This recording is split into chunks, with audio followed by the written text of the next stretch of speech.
सबसे बड़ा सवाल शुरू करें उससे पहले आपको एक दुखद खबर दे दें। इसी साल देहरादून में मार्च के दौरान बीजेपी के प्रदर्शन में घायल पुलिस के घोड़े शक्तिमान की मौत हो गई। बीजेपी के लोकल विधायक गणेश जोशी पर, आपको याद होगा, इस घोड़े की शक्तिमान की बेरहमी से पिटाई का आरोप लगा था। इस मासूम बेजुबान जानवर को इतनी चोटें आई कि उसका पैर काटना पड़ा था। अमेरिका से कृत्रिम पैर भी मंगाया गया, उसे लगाया गया ताकि वो दोबारा कम से कम चल फिर तो सके। लेकिन देख लीजिए, करीब 1.5 महीने बाद आखिरकार वो जिंदगी की जंग हार गया है। इतने लंबे समय तक इसने पुलिस की सेवा की, लेकिन बिना किसी कसूर के पहले अपना पैर गंवाया और अब अपनी जान से भी हाथ धोना पड़ा इस बेजुबान जानवर। अब सवाल यही है, आखिर इस घोड़े की मौत का जिम्मेदार कौन है? क्या बीजेपी के वो कार्यकर्ता जिनके प्रदर्शन के दौरान इसकी टांग टूटी थी, या फिर कांग्रेस की सरकार, या अब वहां का प्रशासन जो इस घायल घोड़े की देखभाल ठीक से नहीं कर पाया? न्यूज़ 24 की तरफ से शक्तिमान को श्रद्धांजलि। देश की सुरक्षा पर सियासत कोई नई बात नहीं है, लेकिन अब लगता है आतंकी हमलों की जांच भी, उसकी दिशा भी सियासत से तय होने लगी है। 2008 के समझौता ब्लास्ट केस में, 7 के समझौता ब्लास्ट केस में आर्मी के serving officer lieutenant colonel Shrikant Prasad Purohit को एनआईए ने क्लीन चिट दे दी और यहां तक कह दिया कि पुरोहित इस केस में कभी आरोपी थे ही नहीं। कांग्रेस कह रही है मोदी सरकार अब एनआईए को भी आरएसएस का एजेंडा लागू करने के लिए इस्तेमाल कर रही है और जिन आतंकी हमलों में हिंदूवादी संगठन शामिल हैं, उनमें आरोपियों को जानबूझकर बचाया जा रहा है। कर्नल पुरोहित मालेगांव ब्लास्ट केस में जेल में है, लेकिन यह भी सच है कि क्लीन चिट से पहले 8 साल तक उनका नाम लगातार समझौता ब्लास्ट से भी जोड़ा गया। इसीलिए हमारा सबसे बड़ा सवाल आज यही है, समझौता ब्लास्ट केस में क्या कर्नल पुरोहित को झूठा फंसाया गया था? एजेंडे के तहत पुरोहित को क्लीन चिट क्या सरकार देने की कोशिश कर रही है? और क्या आतंकी हमलों की जांच भी अब इस देश में सियासी हो गई है? इसी पर बहस होगी, लेकिन पहले देखिए आज की report. NIA chief Sharad Kumar के हवाले से जैसे ही ये बयान आया कि समझौता एक्सप्रेस ब्लास्ट के केस में कर्नल प्रसाद पुरोहित के खिलाफ कोई सबूत नहीं है, सियासत गर्मा गई। हालांकि एनआईए प्रमुख ने यह भी कहा है कि मालेगांव विस्फोट में पुरोहित के खिलाफ जांच चल रही है। अब सवाल ये, जब महाराष्ट्र पुलिस की एटीएस ने कर्नल पुरोहित को 2008 में आरोपी माना था, तो फिर एनआईए को पुरोहित के खिलाफ सबूत क्यों नहीं मिले? कर्नल पुरोहित को क्लीन चिट के बाद कांग्रेस आरोप लगा रही है कि एनआईए आरएसएस और बीजेपी का एजेंडा लागू कर रही है।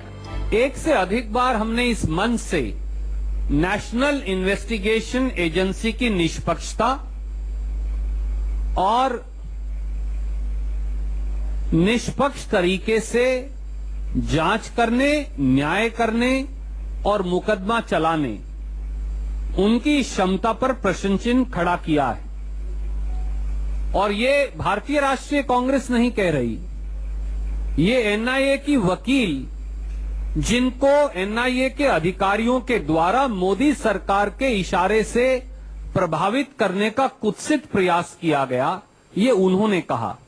ये पहली बार नहीं है कि एनआईए जो है वो आरएसएस और बीजेपी का व्यक्तिगत एजेंडा लागू कर रही है। समझौता एक्सप्रेस में जिन लोगों का नाम आया था, जो आतंकवादी थे, उन लोगों को उनके प्रति नर्म रवैया भारतीय जनता पार्टी की सरकार करेगी और अब वो दिखाई पड़ने लगा है। इशरत जहां केस में चिदम्बरम की भूमिका को लेकर बैकफुट पर आई कांग्रेस, कर्नल पुरोहित के मामले पर हमलावर हो गई है। कांग्रेस का आरोप है कि मोदी सरकार पहले भी एनआईए की वकील पर आरोपियों की तरफ नरमी बरतने का दबाव डाल चुकी है। एक सवाल ये भी है, अगर कर्नल पुरोहित के खिलाफ समझौता ब्लास्ट केस में कोई सबूत था ही नहीं, तो उन्हें शुरुआत में महाराष्ट्र पुलिस ने आरोपी क्यों माना? क्या पुरोहित को जानबूझकर फंसाने की कोशिश की गई? देखिए, जो समझौता ब्लास्ट हुआ था, उसके बाद उस समय जो सरकार थी, उसने जो एटीट्यूड अपनाया था, उसका नतीजा क्या हुआ था मालूम है आपको? उसका नतीजा हुआ था कि पाकिस्तान जो है वो पूरी दुनिया में ये बताता फिर रहा था कि हिंदुस्तान आतंकवाद कर रहा है, और अगर उसका कोई जिम्मेदार है तो उस समय की सरकार, श्रीमती सोनिया गांधी जी और कांग्रेस के नेतृत्व में चल रही सरकार। मैं तो समझता हूँ उनको छोड़ा जाएगा, बट बड़ी खेद की बात है कि ऐसे लोगों को हम जो राष्ट्रवादी लोग हैं उनको इस प्रकार से इतनी साल चार्जशीट के बिना जेल में रखें। आई होप दैट सून उनका जो भी इनोसेंस है वो सामने आ जाए, और ऐसे लगता है कि जल्द से जल्द ये सब कोर्ट में आ जाए और वो रिहा हो जाए। पहले यूपीए पर इशरत जहां का लश्कर कनेक्शन दबाने का आरोप, अब मोदी सरकार पर समझौता ब्लास्ट केस के हिंदूवादी आरोपियों को बचाने का आरोप।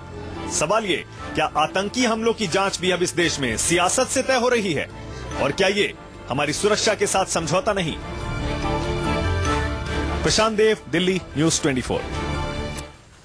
आज का सबसे बड़ा सवाल, समझौता ब्लास्ट में क्या कर्नल पुरोहित को झूठा फंसाया गया था? क्या अपने एजेंडे के तहत पुरोहित को क्लीन चिट दिलवा रही है मोदी सरकार?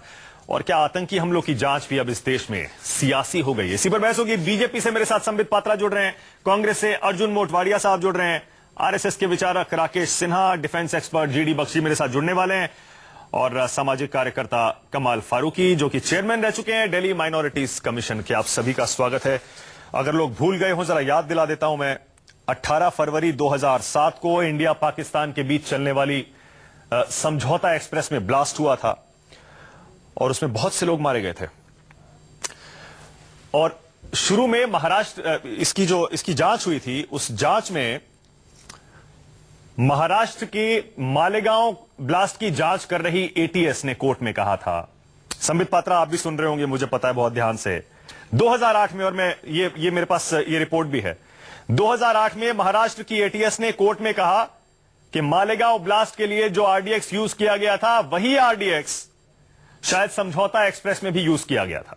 ये महाराष्ट्र पुलिस का कोर्ट में कहना था। उसके बाद से बार बार लगातार कर्नल पुरोहित का नाम समझौता एक्सप्रेस ब्लास्ट से जोड़ा गया, बार बार, और अब जाकर एनआईए ने क्लीन चिट दे दी है। संबित पात्रा, अगर कोर्ट में महाराष्ट्र पुलिस कह रही थी कि वो आरोपी हैं, तो अचानक क्लीन चिट कैसे हो गई सर? मैं आपको इस शो में ऐसे कुछ तथ्य दूंगा जो बहुत चौंकाने वाले होंगे और आपको बड़ा आश्चर्य होगा कि आखिरकार इस देश में क्या हो रहा था। आपने एक प्रश्न पूछा कि महाराष्ट्र पुलिस नहीं, महाराष्ट्र के एटीएस ने जो 2008 में कोर्ट में सबमिशन किया था आरडीएक्स को लेकर, उसका तथ्य अभी मैं देश के सामने रखूंगा।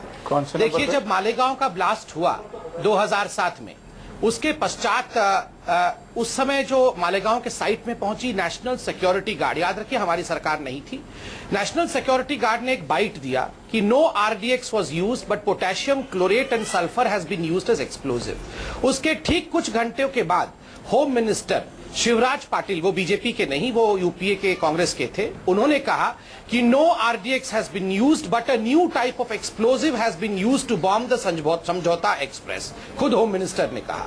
उसके बाद जो 2008 मालेगांव ब्लास्ट के बाद एटीएस जो सबमिट करती है जाके कि नहीं आरडीएक्स यूज हुई और कर्नल पुरोहित जो है वो इसमें इन्वॉल्व है, मगर 48 आवर्स के बाद इसी चीज को विड्रॉ कर लिया एटीएस ने। एटीएस ने कहा, मगर केवल 48 आवर्स के अंदर इस चीज को विड्रॉ किया, मगर ये जो 48 आवर्स का पीरियड रहा उसका इस्तेमाल किसी ने किया तो पाकिस्तान ने किया। पाकिस्तान ने पूरे विश्व में इस 48 आवर्स में फैलाया कि देखिए, अब तक तो कहा जा रहा था कि पाकिस्तान जिम्मेदार है, मगर अब हिंदुस्तान की सरकार खुद कह रही है कि पाकिस्तान जिम्मेदार नहीं है, मगर इसमें हिंदू आतंकवाद जिम्मेदार है। आप विड्रॉ करते रहिए, क्या फायदा है 48 आवर्स के बाद। अब तथ्य जो मैं रखूंगा आप सुनिए।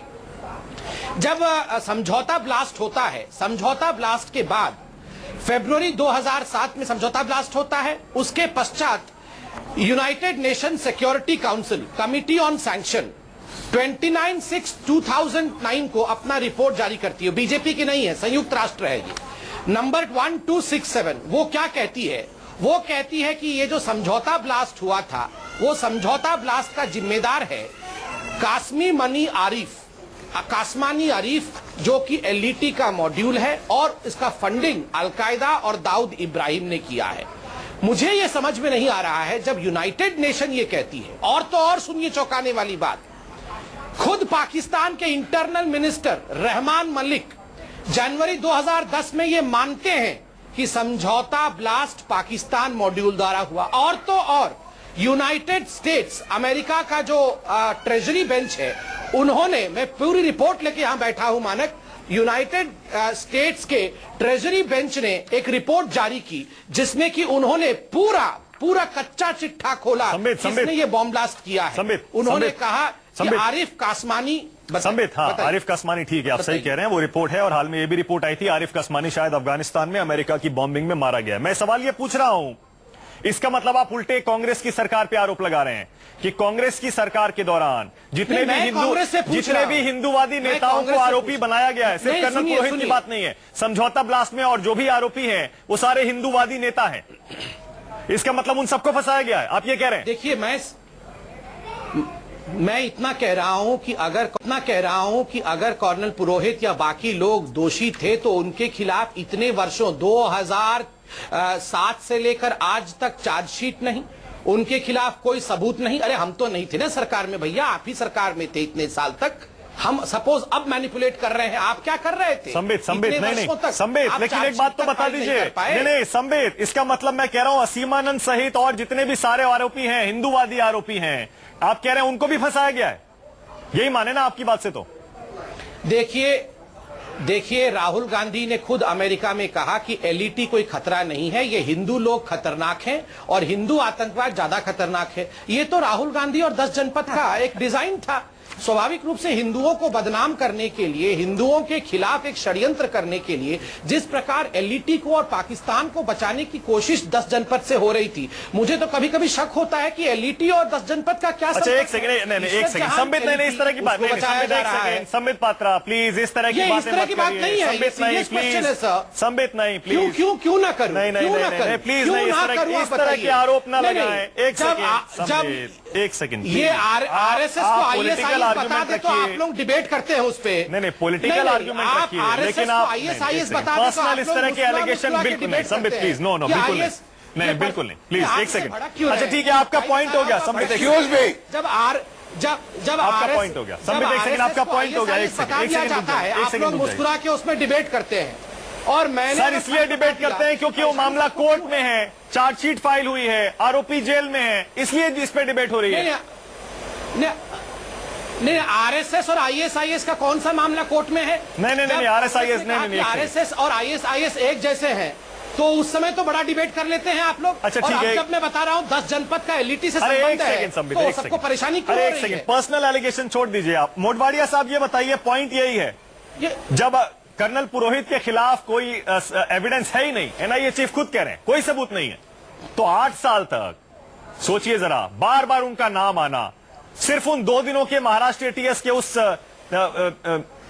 रिकॉर्ड की वजह से जो उन्होंने कोर्ट में रखा था कि शायद ये इसमें भी शामिल है। बीजेपी कह रही है आपने उनको जानबूझ के फंसाया। देखो, संबित पात्रा जी बोल रहे थे और जहरीले आरोप लगा रहे थे, मैं सुन रहा था, लेकिन मैं तो जो सच्चाई है वो आपके सामने रखूंगा। 2008 में जब मालेगांव ब्लास्ट का एटीएस ने कुछ लोगों को पकड़ा गया, जो पकड़ा गया वो किसने पकड़ा था? एटीएस में उस समय कौन थे?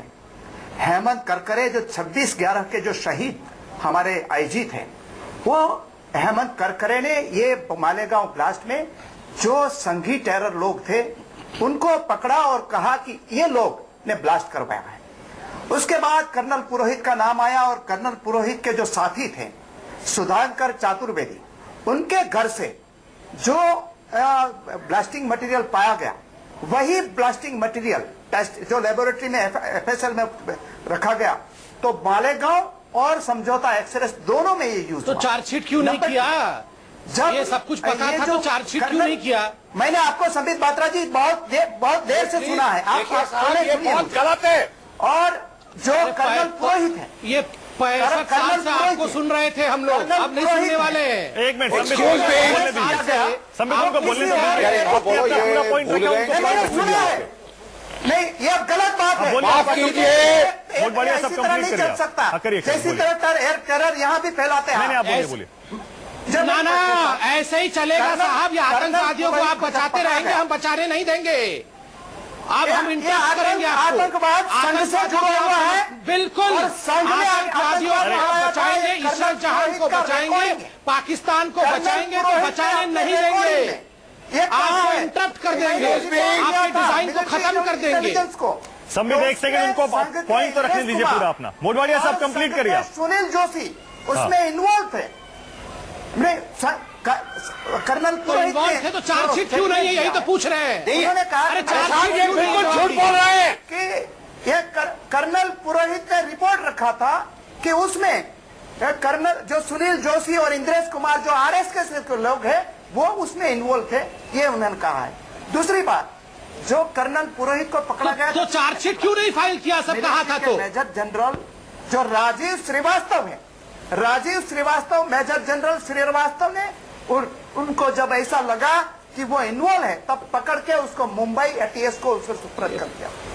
और कर्नल पुरोहित आप झूठ बोल रहे हैं। वो दयानंद पांडे नाम के एक जो व्यक्ति, मोडवाडिया साहब एक सेकंड रुक जाइए। मोडवाडिया साहब, उन्होंने 2.5 घंटे का मोडवाडिया साहब, मोडवाडिया साहब, लैपटॉप में मोडवाडिया मिला। साहब एक सेकंड उसके साथ जनरल रहता बख्शी है। कुछ कहना चाह रहे हैं सर, और सवाल अभी भी वही है। जनरल बख्शी कुछ कहना चाह रहे हैं, अगर इतने एलिगेशन थे, इतने सबूत थे तो चार्जशीट क्यों नहीं उनके खिलाफ, अब क्लीन चिट क्यों हुई? जनरल बख्शी। देखिए साहब, हमें बहुत रंजिश है कि एक बेगुनाह फौजी अफसर को इस तरह उसको जिल्लत किया गया है। अरे यार ये एको बंद कराए। और मैं कहना चाहता हूं कि जो फौजी इंक्वायरी हुई थी उसके अंदर उनको बिल्कुल बेगुनाह पाया गया। वो एक इंटेलिजेंस का अफसर था।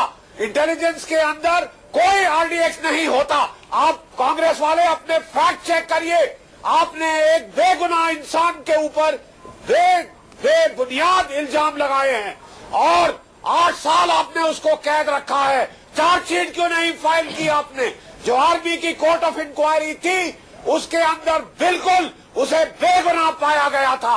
ये झूठे इल्जाम लगाने का मतलब, जब आपके खिलाफ जन आक्रोश था कि आप पाकिस्तान के खिलाफ कुछ नहीं कर रहे, पाकिस्तान से मिली भगत है आपकी, टेररिस्ट इंसिडेंट का कोई जवाब नहीं दे रहे, आपके ऊपर दबाव था। ये दबाव हटाने के लिए आपने हिंदू टेरर जैसे ढकोसले का इस्तेमाल किया ताकि आपको 26/11 के लिए कोई फौजी कार्रवाई न करनी पड़े, जो आपकी सरकार करने से घबरा रही थी। जनता ने इसीलिए आपको बाहर निकाला है, आप समझे? इसीलिए आपको बाहर निकाला है। क्या किसी ने आज तक इस्लामी टेरर कहा है? आप हिंदू टेरर कहने वाले कौन होते हैं? कौन होते हैं आप हिंदू टेरर कहने वाले? कौन होते हैं आप एक पूरी कम्युनिटी को बदनाम करने वाले? जनरल बख्शी एक सेकंड प्लीज रुकिएगा, मैं चाहूंगा कमाल फारूकी आए। राकेश जी एक सेकंड में आऊंगा आपके पास। पहले कमाल फारूकी साहब, हमारे पास जो उदाहरण है कमाल फारूकी साहब, सर एक सेकंड। जनरल बख्शी एक सेकंड प्लीज रुकिएगा, जनरल बख्शी रुकिएगा एक सेकंड। कमाल फारूकी साहब, हमारे सामने कुछ एग्जाम्पल हैं। इशरत वाला तो मामला है ही, जिसमें अभी मोदी सरकार कह रही है कि उसमें चिदम्बरम साहब ने 2 बार एफिडेविट दिए, इशरत का लश्कर कनेक्शन दबा दिया। अब ये बात सामने आ रही है, रोहिणी सालियान मालेगांव ब्लास्ट केस में स्पेशल पब्लिक प्रोसिक्यूटर, वो कहती है मेरे ऊपर दबाव है, हिंदूवादी नेता या जो आरोपी हैं उनके खिलाफ नरमी बरतो। कमाल फारूकी साहब, और अब देखिए कांग्रेस ये कह रही है कि एनआईए बीजेपी और आरएसएस का एजेंडा लागू कर रही है। सर ये क्या हो रहा है इस देश में? देखिए अब आतंकी हमलों में सियासत की जांच निकल रहा है। सियासत तो पूरी तरह से हो रही है और पूरा मुल्क बहुत कंफ्यूज्ड स्टेट के अंदर है कि जो लोग एक तरफ तो देखिए मक्का ब्लास्ट हो कि मालेगांव ब्लास्ट हो, चाहे समझौता एक्सप्रेस का ब्लास्ट हो, उसके अंदर जो लिंक मिल रहे थे उन लिंक के ऊपर बाकायदा एनआईए की, सीबीआई वगैरह की सबकी रिपोर्ट मौजूद थी और उसकी बुनियाद के ऊपर उनको उनके ऊपर चार्ज हुआ। और जहां तक ये 8 साल वाली बात जो जनरल बख्शी साहब बतला रहे हैं, यूएपीए में तो आमतौर पर ऐसा ही होता है कि लोगों के 8-8 साल तक, 10-10 साल तक चार्जशीट नहीं फाइल होती है, क्योंकि उनके पास जो पावर है इतनी सख्त है कि कोई आदमी इवन जो उसकी बेल है बेल भी जो है वो it is on the basis of the police evidence. तो वो हमारा लॉ है और उस लॉ के तहत चाहे वो जनरल बख्शी का कोई आदमी हो या फारूकी साहब का आदमी हो या इस कम्युनिटी का आदमी हो या उस कम्युनिटी का आदमी हो, इससे कोई मतलब नहीं है। सवाल ये पैदा होता है कि जो एक प्रोसेस ऑफ लॉ है वो तो पूरा होगा। अब इस एक के बाद एक वो मसले के इशरत जहां का केस, हम इशरत जहां का टेररिस्ट है तो उसको सजा मिलना चाहिए, लेकिन वो जर्नलिस्ट मसले के वो सब जुडिस है। लेकिन जहां तक उसके अंदर दूसरा एंगल जो है फेक एनकाउंटर वाला, उसको भी सारी की सारी पॉलिसी चेंज हो रही है। मक्का ब्लास्ट के अंदर सारे 145 जितने भी लोग थे उनको सबको पता किया, वो सब हुए। अब ये समझौता है। अच्छा एक बात ये बता दीजिए कि ये जो ठीक है कर्नल पुरोहित के ताल्लुक से वो जो सारी चीजें आई थी कि वो ट्रेनिंग दे रहे थे और बाकायदा उनके इंस्टीट्यूशन थे, उनको भी आप एक तरफ अगर इग्नोर करते हैं जनरल बख्शी साहब, तो जो असीमानंद का और का बाकायदा डिटेल्ड में इंटरव्यू मौजूद है जिसमें उन्होंने तमाम कहा है कि वो उसको कहां लेकर जाएंगे। अभी आपको एक और चीज हम आपको बतला दें कि अभी रिसेंटली हमारी खुद होम मिनिस्टर से बात हुई जिसमें हमारे एनआईए के चीफ और बाकी लोग भी मौजूद थे।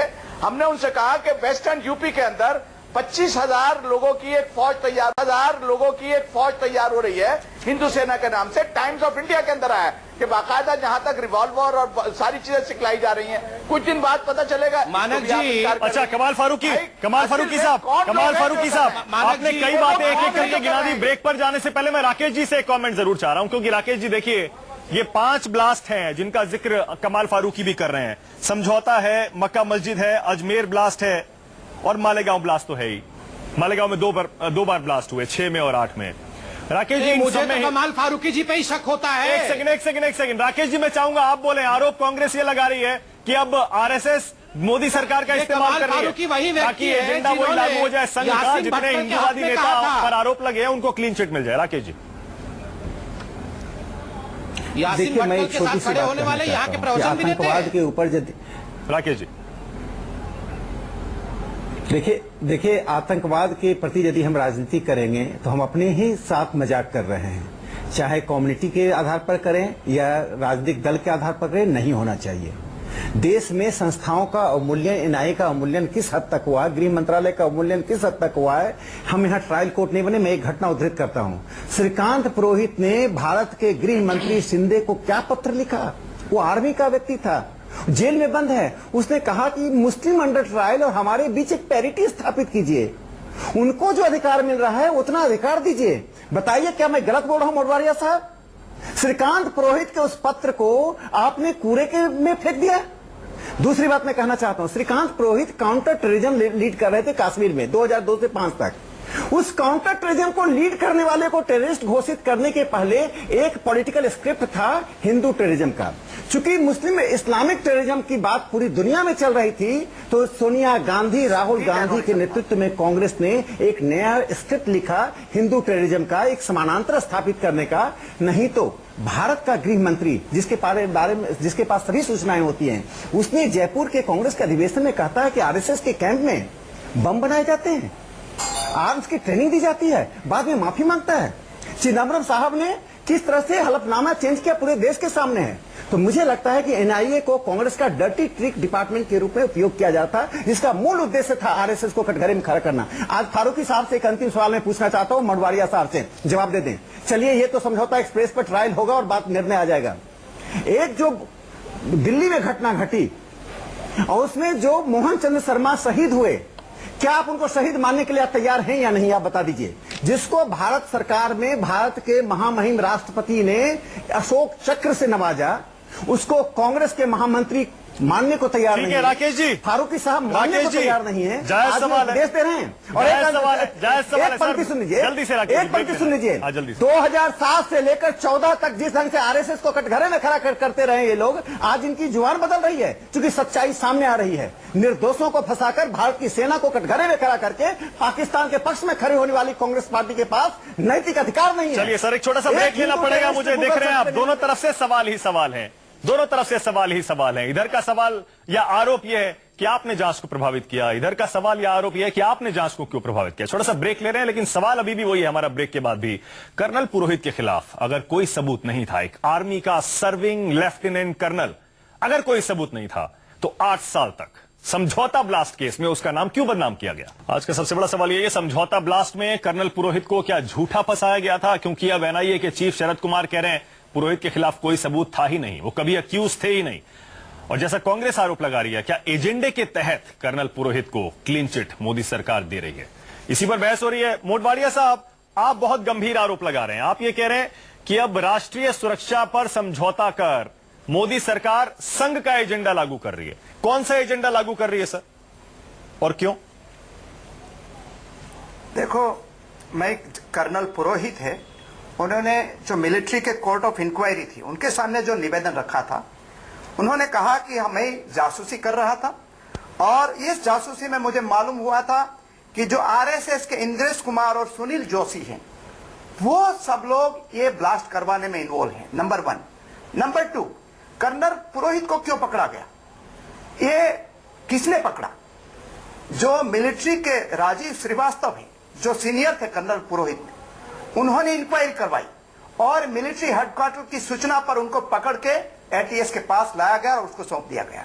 नंबर 3, असीमानंद ने जो कन्फेशन दिया है वो कोई पुलिस अफसर के सामने नहीं दिया है, वो दिल्ली की कोर्ट के सामने 2 दिन उन्होंने सामने रखा और अपने हैंडराइटिंग में सब लिख कर दिया है।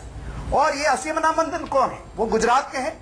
और मोदी जी ने जो डांग जिले में शबरी धाम का उद्घाटन हुआ था, आप झूठ पर झूठ बोले जा रहे हैं। साथ में थोड़ी शर्म तो कर लीजिए, आप थोड़ी शर्म कर लीजिए। मैं झूठ नहीं बोलता हूँ। मोटवाड़िया साहब, इतनी झूठ नहीं बोली जाती है नेशनल चैनल पर।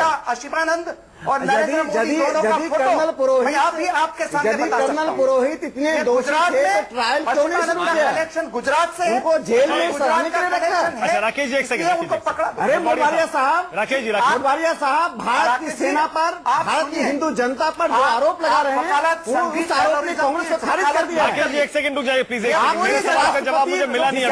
मोटवाड़िया साहब, एक सेकंड राकेश जी, प्लीज एक सेकंड राकेश जी, मैं बोलता हूँ। राकेश जी, राकेश जी को मैंने सुना था।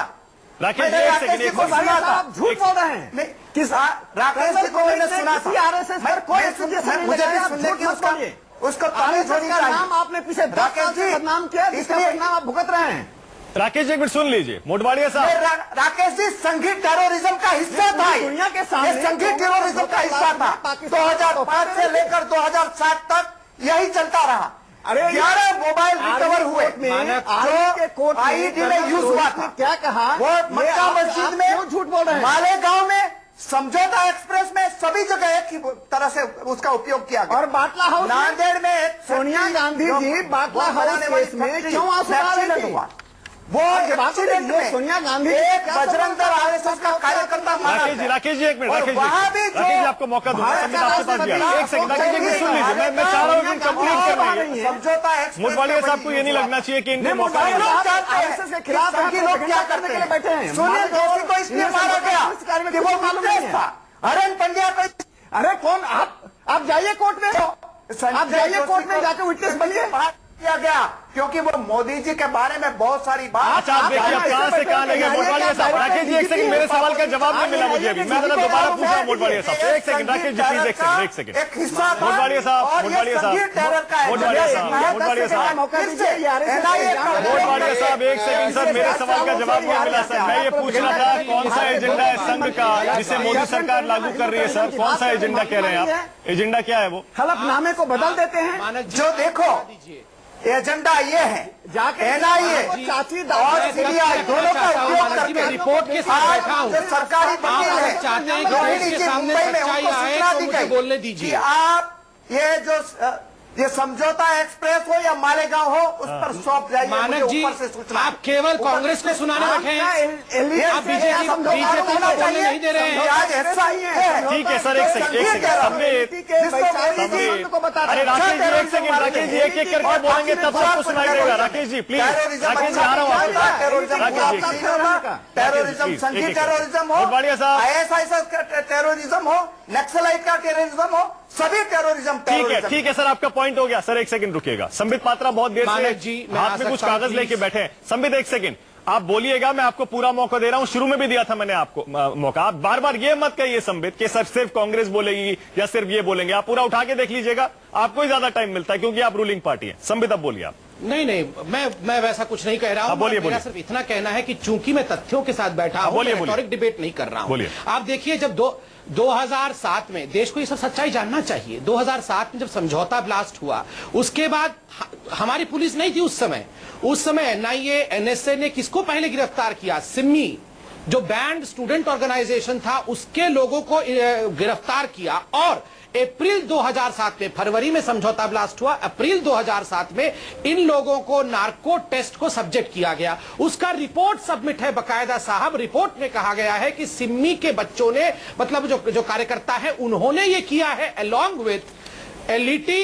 Al Qaeda, funded by Dawood Ibrahim. ये रिपोर्ट मैं नहीं बोल रहा हूं साहब, ये रिपोर्ट एमएचए की है, मिनिस्ट्री ऑफ होम अफेयर्स, जो खुद कांग्रेस की थी। नंबर 2 पॉइंट आप देखिए सर, आप कुछ पढ़ के नहीं आए हैं, आप खाली संग करते रहते हैं सुबह से शाम तक। आप पढ़ के आइए प्लीज। मेरे पास सभी दूसरी बात पे बताता हूं। मेरे पास सभी रिपोर्ट। सर सुन लीजिए, मैं आपके बीच में नहीं बोल रहा था, मैं पूरा कर लूं, फिर आप एक एक पॉइंट पे जवाब दीजिए। दूसरा, मैं अब आपको ले चलता हूं जो अमेरिका ने अपने खुलासे में कहा है। अमेरिका ने अपने खुलासे में कहा कि डेविड हेडली का बयान था, डेविड हेडली की तीसरी पत्नी फैजा अवतल्ला ने 2008 में अमेरिका में यह कबूल किया था एफबीआई के सामने कि David Coleman Headley had confessed in 2008 that Headley was involve in Samjhauta blast. LET के माध्यम से हेडली का रोल था, ये अमेरिका ने खुलासा करके एफबीआई भारत भेजती है। एमएचए उस रिपोर्ट को दबा के बैठ जाती है।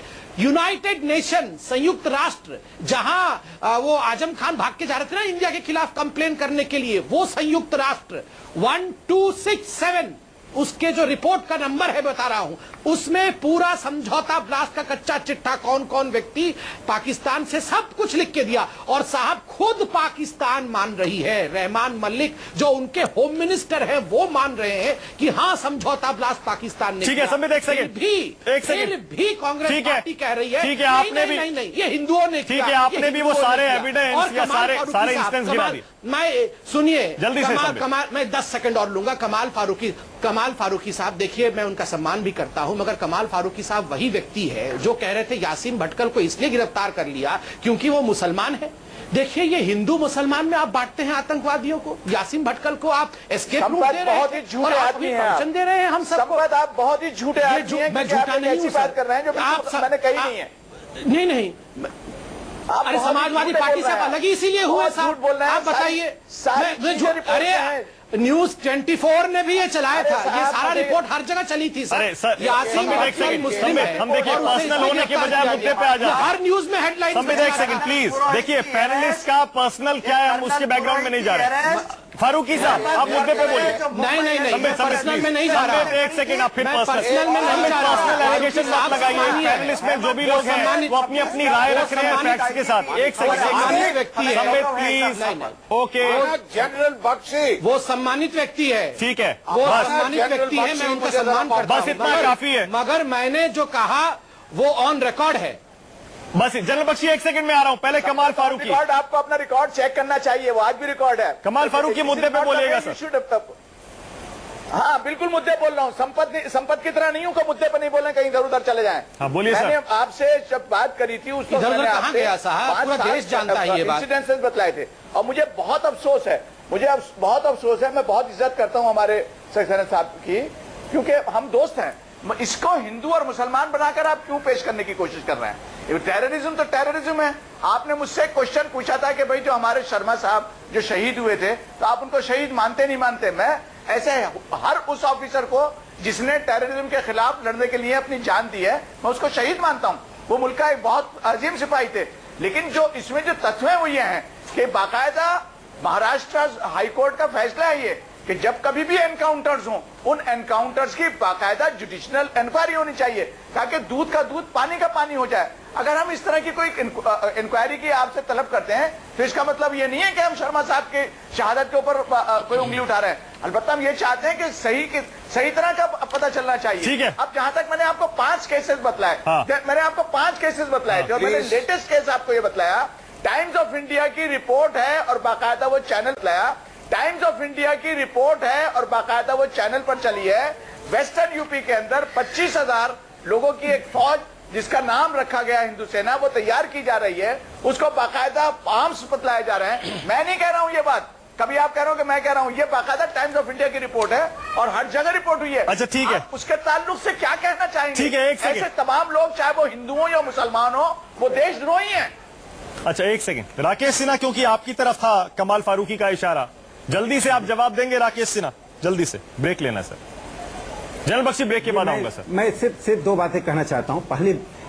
पहली बात कि यदि उत्तर प्रदेश में ऐसी कोई सेना बन रही है तो जिस पार्टी में आप थे, मुलायम सिंह यादव की पार्टी में, जाकर अखिलेश जी से बात कीजिए, और हम भी उनके साथ हैं। आर्म्स ट्रेनिंग देने वाले किसी भी संगठन के साथ हम नहीं है। देखिए, समाचारों को मुद्दा बनाकर आप देश में ध्रुवीकरण मत कीजिए। दूसरी बात, देखिए, संबित पात्रा ने ठीक कहा था, आपने उस वक्त एक गलत बयान दिया था। एक आतंकवादी के पकड़े जाने पर कहा था कि वो मुस्लिम है, इसलिए पकड़ा गया, इसलिए समाजवादी पार्टी ने आपसे दूरी बनाई थी। आप गलती होती है, स्वीकार करना चाहिए। आज मैं खुश हूं कि आप उस स्टेटमेंट के ऊपर फिर दोबारा डिस्कस कर लीजिए। देखिए फारूकी साहब, संबित पात्रा का बयान एकदम सही है।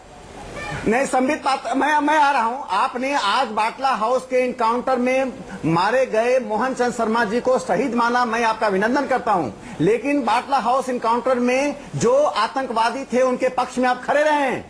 इसे दो मुंही बातें मत कीजिए। ठीक है राकेश जी, राकेश जी, कोई आरोप नहीं बना। मेरे पास टाइम खत्म हो रहा है। जनरल बख्शी को मैं क्लोजिंग कमेंट दे रहा हूँ। जनरल बख्शी को मैं क्लोजिंग कमेंट दे रहा हूँ। साहब बता दें कि ट्रायल क्यों नहीं शुरू किया? सर एक सेकंड प्लीज। जनरल बख्शी बहुत देर से इंतजार कर रहे हैं, एक सेकंड रुक जाइएगा प्लीज। राकेश जी, कमाल फारूकी साहब एक सेकंड रुक जाइए। जनरल बख्शी, फिर कोई फायदा नहीं आपको। नहीं, जनरल बख्शी आप बोलिए। जनरल बख्शी देखिए, और मेरा सवाल ये है जनरल बख्शी, प्लीज पर बोलिएगा। मैं चाह रहा हूं कि देखिए, चलिए मान लिया कर्नल पुरोहित के खिलाफ सबूत नहीं है, लेकिन सर आपको तथ्य ये भी देखने पड़ेंगे, चार्जशीट में और भी ऐसे लोग हैं, 5 जैसे कमाल फारूकी गिना रहे थे, ऐसे आतंकवादी हमले हैं जिनमें हिंदूवादी संगठनों के नेताओं का नाम है। तो आपको लग रहा है सर इन सब में कोई छेड़छाड़ हुई होगी या अब हो रही है? देखिए, मैं केवल 2 तथ्य बोलना चाहता हूं। सबसे पहले, किसी को अधिकार नहीं है कि वो आतंकवाद को हिंदू या इस्लाम की संज्ञा दे। ये गलत है, ये बिल्कुल गलत है, और ये किया है कांग्रेस ने हिंदू टेरर कह के। नंबर 1। नंबर 2, मैं आज पूरे देश के सामने उस बेचारे गरीब अफसर, कर्तव्यनिष्ठ अफसर की व्यथा बताना चाहता हूं, जिसे 8 साल आपने बेबुनियाद मनगढ़ंत जो है उस पे इल्जाम लगा के बहुत भारी पाप किया है। और देखिए, वो हम फौजी जानते हैं कि एक इंटेलिजेंस यूनिट में कभी आरडीएक्स नहीं होती, कभी वहां पे हथियार और वहां पे वो नहीं रखा जाता एक्सप्लोजिव। एक ट्रंक आरडीएक्स लेके वो आया था, ये झूठ किसी और को बताइए, हम फौजी इसे नहीं मान सकते। फौजी इंक्वायरी ने पुरोहित को एब्सॉल्व किया था, तब भी क्योंकि ऊपर से आदेश थे, उन्होंने केवल हुक्मों का पालन करके इसको गौ की तरह आगे कर दिया। ये बेकसूर अफसर को आपने टॉर्चर किया है, आपने इस कर्तव्यनिष्ठ अफसर की वर्दी के साथ मजाक किया है। जनरल बख्शी बहुत गलत। जनरल बख्शी, बहुत ही जायज पॉइंट है आपका सर, जायज पॉइंट है कि अगर चार्जशीट 8 साल बाद नहीं हुई समझौता केस में कर्नल पुरोहित के खिलाफ, तो 8 साल तक उनका नाम इस केस में क्यों घसीटा गया? अगर सबूत थे जैसा मोटवाड़िया साहब कह रहे हैं, तो चार्जशीट क्यों नहीं हुई? यह सवाल भी है। लेकिन एक दूसरा तथ्य यह भी है कि मालेगांव ब्लास्ट के केस में उनको गिरफ्तार किया गया कर्नल पुरोहित को, और उसमें चार्जशीट आनी अभी बाकी है। अब देखना यह है कर्नल पुरोहित के खिलाफ क्या दूसरे केस में चार्जशीट दाखिल की जाती है, और बाकी 5 केस जिनमें हिंदूवादी नेता या उनके कार्यकर्ताओं के नाम है, ऐसे ब्लास्ट, ऐसे आतंकी हमले, उनकी जांच में आगे क्या होता है, दिलचस्प रहेगा देखना। बहुत बहुत शुक्रिया आप सबका सबसे बड़ा सवाल में आने के लिए। संबित पात्रा, अर्जुन मोटवाड़िया, कमाल फारूकी, राकेश सिन्हा और जनरल